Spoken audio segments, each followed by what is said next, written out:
Hello, my name's Steve Parry. I'm Assistant Head Academic at Birkenhead School on the Wirral, and I'm also super honoured to be the first Head of Yoga in the UK.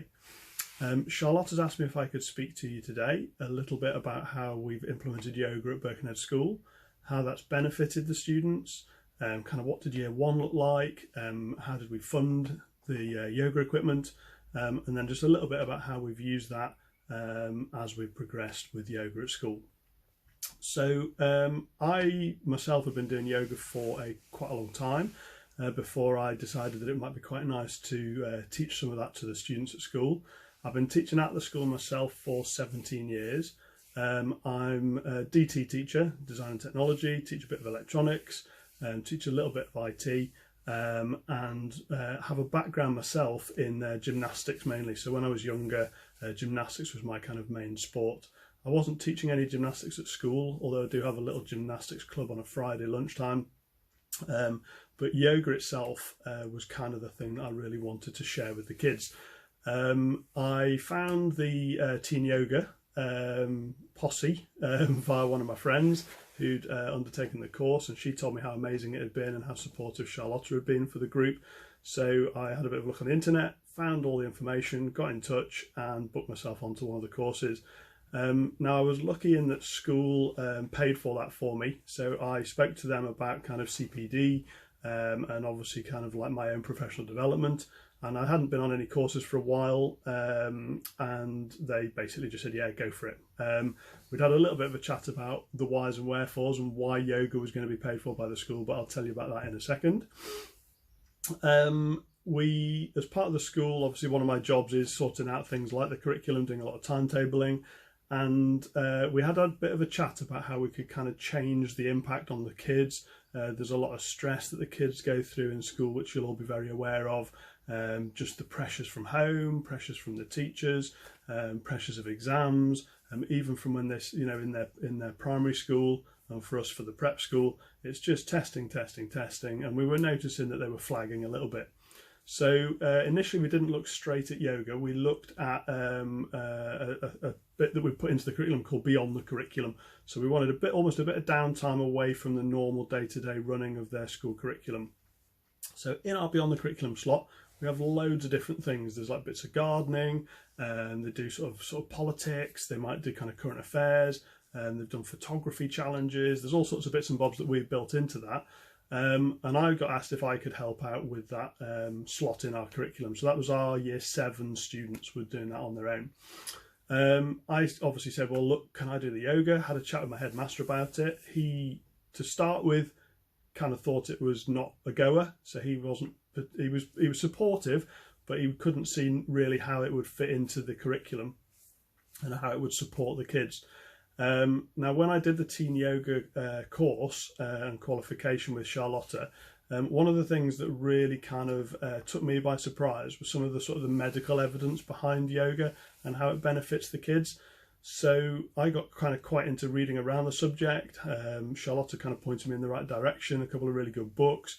I was reading sort of the Elizabeth Blackburn, the information about all the sort of the telomere and telomerase on the end of your chromosomes and how yoga can obviously help rebuild that over time.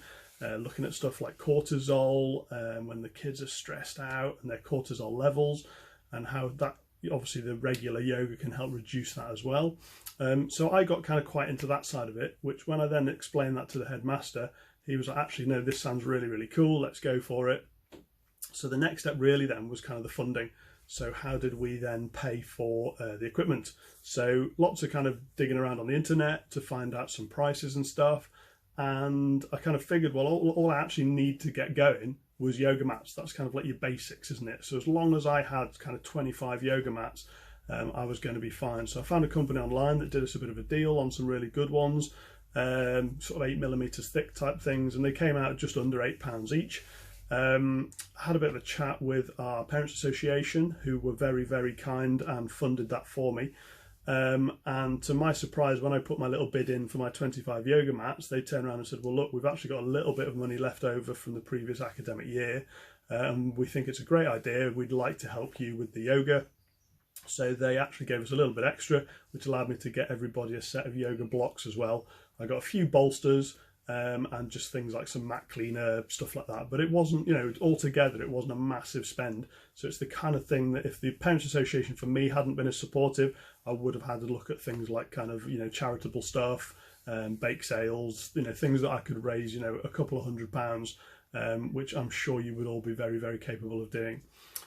So that was kind of the beginning of the story. So it was starting out that it was only going to be year 7.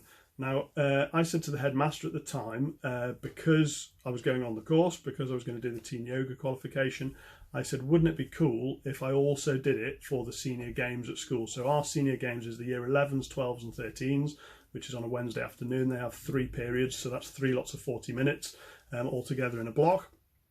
And we have kind of like the non-competitive kids, so the kids who aren't in a sort of a competitive sports team, do a variety of other things, a little bit of climbing, there's a running team, they go out and run, but there was this kind of like almost like a bit of a group of kids, you know, maybe sort of 40 to 50 kids who just kind of hanging around, they're sort of trying to bunk off, you know, they're not really getting involved in something physical.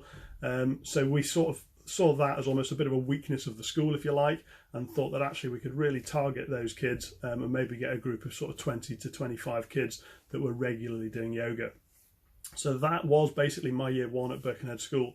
So year 7s, and we did it on a bit of a carousel because obviously I can't teach a whole year group in one go, but they basically had kind of like a set time with me every week for 80 minutes it was, okay, so for a double period, which was really, really good. So everybody in year 7 all had a yoga session with me. Senior games, as I said, I had a group of, I think the first year we had about sort of around about 14, 15 regular students. They were allowed to dip in and out, so we had other kids joining and other kids not. That was basically a very successful year 1. The headmaster and the SLT were really supportive. That was kind of a massive big plus for me. And we got to the point where they wanted to kind of stretch that a bit more across the school. So at the moment, year 7 and 8 both do it. So it's been stretched as that year 7 cohort have carried on through the school. They now do it into year 8. So I've got 2 year groups that are doing yoga every single week. I've then got the senior game squad has grown from my initial kind of round about that 14 mark. I've now got 24 students who do regular yoga with me on the Wednesday afternoon. It's also been I guess it's kind of leached across the whole school really. And we have like the prep school, so our junior school on site. They've been doing sort of mental health weeks. We've been doing bits involved with that. Some videos that we put onto our teaching and learning resources, onto Firefly, which is what we use as our sort of VLE.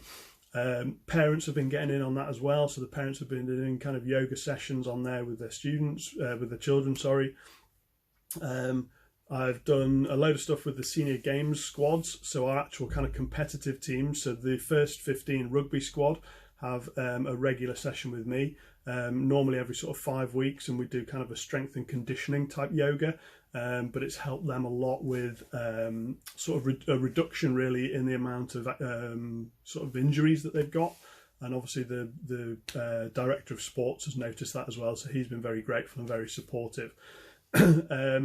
Senior lacrosse squad, senior netball squad, again done sessions with all of those, and again they tend to be a little bit more strength and conditioning rather than sort of asanas and obviously breathing and relaxation and meditation that I would do in a normal session. So it's good to kind of mix that up a little bit and do a variety of different types of yoga really to support the needs of the person that's obviously at the other side of the mat.